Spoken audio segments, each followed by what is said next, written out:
En el nombre del Padre, y del Hijo, y del Espíritu Santo. Amén. Cantemos al Señor con indecible gozo. Él guarde la esperanza de nuestro corazón. Dejemos la inquietud posar entre sus manos.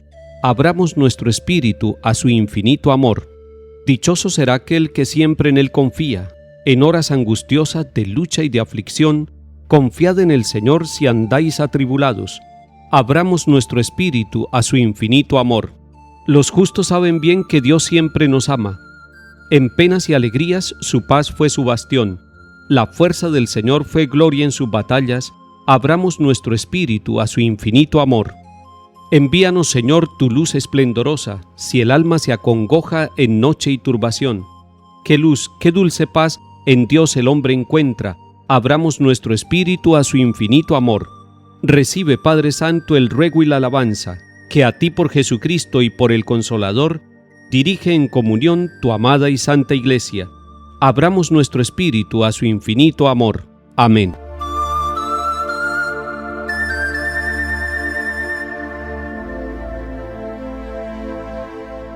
Lectura del primer libro de los Reyes, capítulo 12. En aquellos días, Jeroboam pensó para sus adentros: todavía puede volver el reino a la casa de David. Si la gente sigue yendo a Jerusalén para hacer sacrificios en el templo del Señor, terminarán poniéndose de parte de su señor Roboam, rey de Judá. Me matarán y volverán a unirse a Roboam, rey de Judá. Después de aconsejarse, el rey hizo 2 becerros de oro y dijo a la gente: ya está bien de subir a Jerusalén. Este es tu Dios, Israel, el que te sacó de Egipto. Luego colocó un becerro en Betel y el otro en Dan. Esto incitó a pecar a Israel, porque unos iban a Betel y otros a Dan. También edificó ermitas en los altosanos, puso de sacerdotes a gente de la plebe que no pertenecía a la tribu de Leví.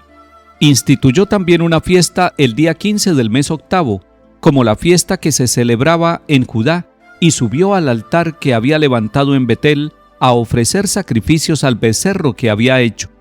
En Betel estableció a los sacerdotes de las ermitas que había construido.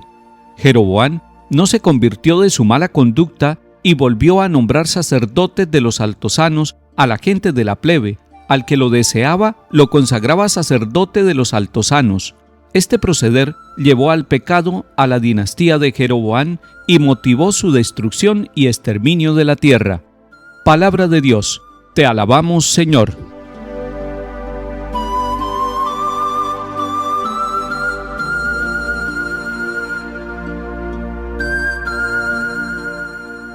La palabra de Dios en estos días nos está mostrando una cadena de errores personales y sociales y las consecuencias que esto conlleva.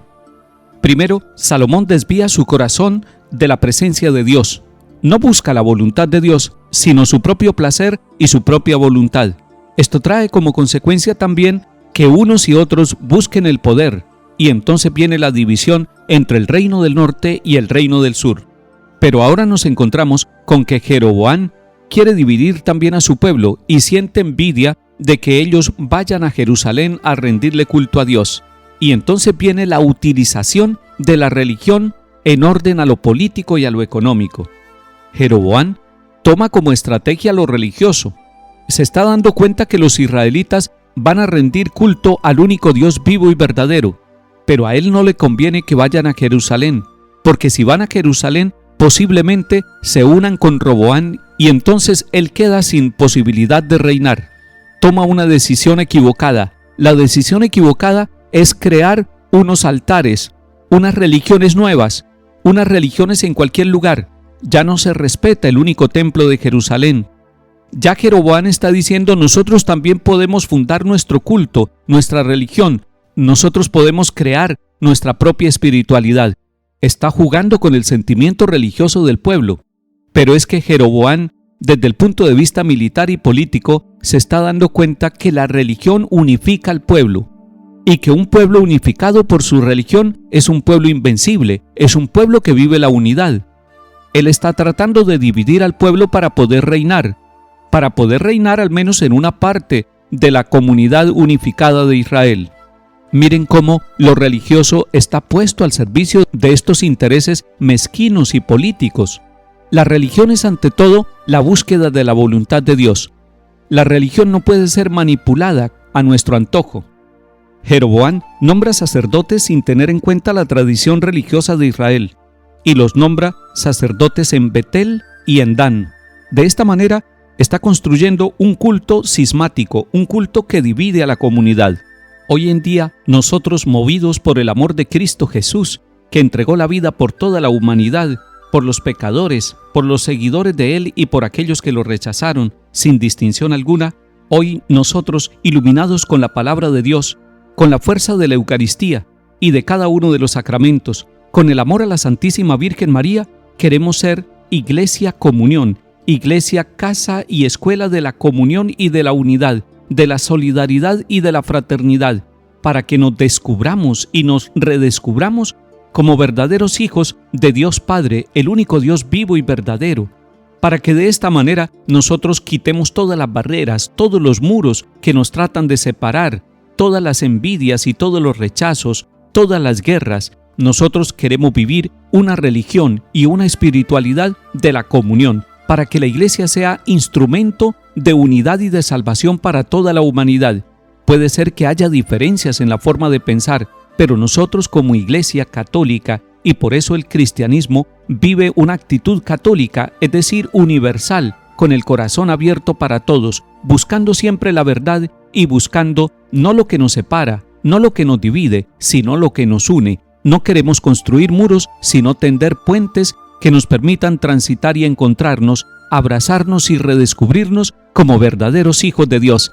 Esa es la tarea de la religión, esa es la tarea de la Iglesia, hacer de todas las personas hermanos en Cristo Jesús.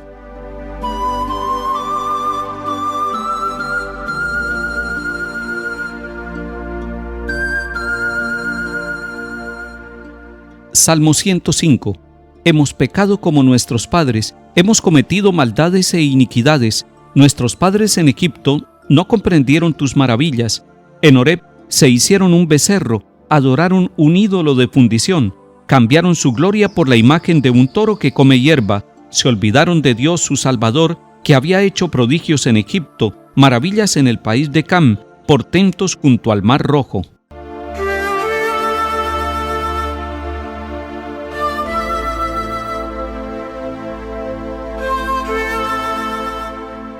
Lectura del Santo Evangelio según San Marcos, capítulo 8.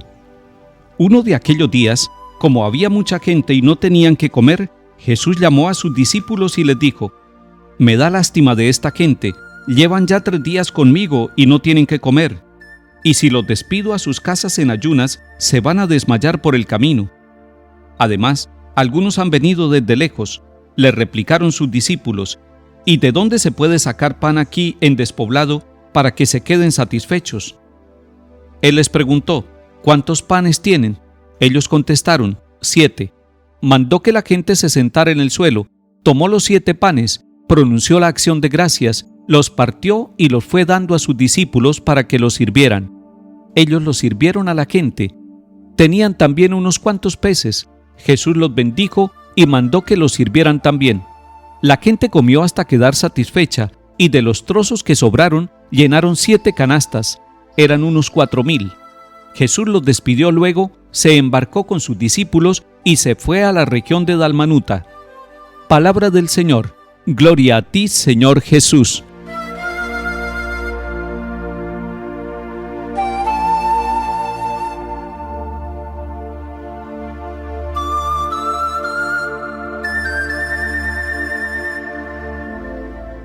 El Evangelio según San Marcos nos muestra 2 narraciones de la multiplicación de los panes. Una en el capítulo 6 y esta que estamos leyendo hoy en el capítulo 8.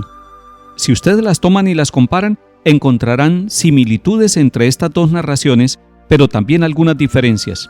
El mensaje es el mismo. El mensaje es que Cristo Jesús, el Señor, se compadece de la humanidad.